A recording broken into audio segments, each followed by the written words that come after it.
defines a character's identity in terms of gameplay? Is it just the resources that you use, the way that you recover them, and the way that you use them, and how much you have, and that whole business, like the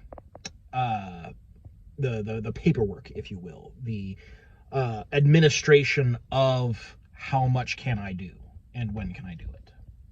Is that what makes a character interesting? Is that what gives them identity, gives them purpose? Is that what makes it? Is that what gives you a reason to have different kinds of characters? Is that each one uses a different resource system? Or is it more to do with the specific abilities that you have? That is the net effects, the way that your character reaches in and touches the game, not with regards to like cooldowns or resource expenditure, but what you're actually doing diegetically, if you wish. And having multiples of those, a combination of active abilities and passive effects and modifiers, all in aggregate, creating a specific gameplay experience. I'd argue that's what creates a character identity. And that's what separates different types of characters in a class-based RPG.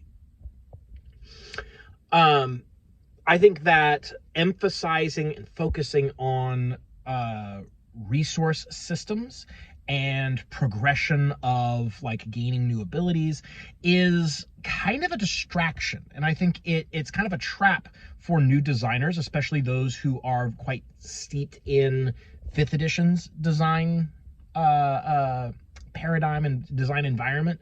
I think it's kind of a distraction because obviously you can have two different characters with the same resource system that feel quite different to play. Case in point, every full caster in 5th edition has the same resource progression. Every half caster in 5th edition has the same resource progression. And these classes are clearly not regarded as being too similar to each other by most people. I actually do think some of them are way too similar to each other. I find it hard to justify the existence of both wizards and sorcerers when really sorcerers are just discount wizards. They have, what is it, like 80% the same spell list, so they're doing the same things. They have slightly different features. You know, you could honestly just swap out sorcerer features for wizard features, keep either spell list, either one, and it will feel almost exactly the same. The wizard is going to feel quite a bit weaker if using a sorcerer spell list because some of their best spells are wizard exclusive for reasons. But the point being that the gameplay experience is not going to be very different because wizards and sorcerers do largely the same thing. So they are too similar, I think, to coexist as written in 5th edition. Despite the fact that they do have different resources. You know, sorcerers have their sorcery points that wizards don't have. So it's like a secondary resource that needs to be managed and has various uses. But despite having a whole extra resource, sorcerers do not feel meaningfully different. Certainly there is a difference in flavor, but I'm not talking about flavor because flavor kind of, you know, there's the saying flavor is free, which is sometimes true. In this case, I think it does hold up that like you could play a wizard as a natural born talent spellcaster. You could play a sorcerer as a studious kind of, you know, learned spellcaster. You could do either. Like there isn't really much of a difference there at all. So that doesn't justify them both existing simultaneously. There has long been an argument about 4th edition that classes feel too similar to each other because they have the same resources, the same progression. And I think that is just an absurd argument to make. It is ridiculous on the face of it. And it's obviously not true if you look at other examples of characters that are very similar in their structure or characters that are very different in their structure when they are doing similar things or very different things is what makes the difference between classes, right? So like you wouldn't ever accuse a ranger and a paladin of feeling too similar, despite the fact that they have the exact same resource and ability progression as each other. Now, they don't have a lot of abilities in common. They do have a few, but they don't have a lot of overlapping abilities. They feel quite different. A ranger's spell list is used very differently than a paladin's spell list. And then you have some features as well that create meaningful differences between the two. But I would argue that it is the difference in their abilities that is what creates the distinction between these classes. And it is not any kind of resource or progression-based difference. And this holds up to a lot of other classes and character archetypes as well. In 4th edition, you have 4 different roles as like the primary battlefield roles that your character has. Defenders, strikers, controllers, and leaders. And every character within a given role is going to have some kind of either very similar or sometimes even identical abilities as other characters in the role, because it is essential to performing that role. All defenders have an ability to mark enemies, because marking is the game's primary way of saying, hey, you should focus me, and if you don't, you'll be penalized and maybe punished. All strikers, with some exception, actually, there are some exceptions, but most strikers have some sort of conditional damage boost effect, be it something very straightforward and easy, like the ranger or the warlock with their hunter's quarry and curse, respectively, or the rogue's sneak attack, or the sorcerer just getting a flat bonus to the damage of all their spells of certain damage types. And then when you don't have that, you have something else that boosts up your damage, like the Avenger getting, rolling twice and using the better result, getting the 5e advantage style attacks, which increases their accuracy and therefore increases their average damage per round. These kinds of effects are universal.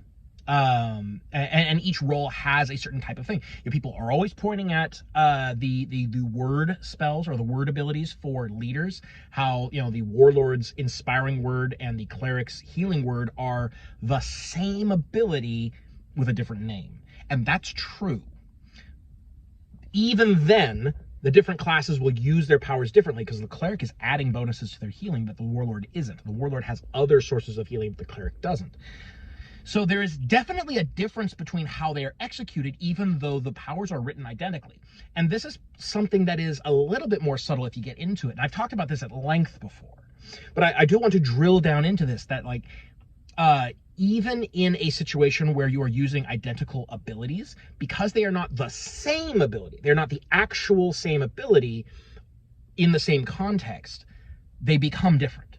Your actual gameplay experience is going to be different because you're using different features that interact with these abilities, and you're using different abilities themselves. And by the way, that's one overlapping feature between the two classes. People whine about that, but they don't whine about how many different classes have healing word in 5th edition.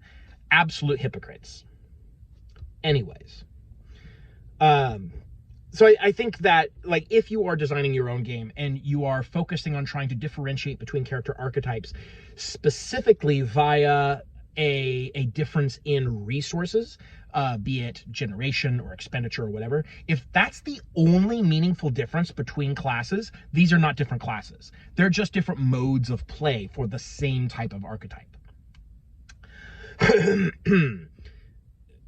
In order to create different, meaningfully and significantly different gameplay experiences, if you are creating these strongly defined archetypes, either via classes or via some other mechanism, there needs to be forethought on the part of the designer to create different types of gameplay. And you need to think about the way that your mechanics are going to interact with the players and with the game as a whole.